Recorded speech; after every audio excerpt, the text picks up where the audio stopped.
নামাজ পড়ায়। এই দৃশ্য দেখিয়া আপনার চোখে কেন পানি আসলো গো নবী?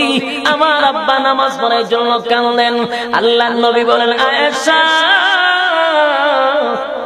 সব কান্না কিন্তু দুঃখের কান্না নয়, সব কান্না দুঃখের কান্না নয় গো, কিছু কান্না আছে আনন্দের কান্না। আবু বকর গুমরাইয়া গুমরাইয়া কান্দে, কানতে কানতে একটা পর্যায়ে মিম্বরে গিয়া জায়নামাজের মুসল্লায় হযরত আবু বকর দাঁড়ায়া গেছে। যেই মাত্র আবু বকর মিম্বরে দাঁড়াইয়া নামাজের ইমামতিতে দাঁড়াইছে,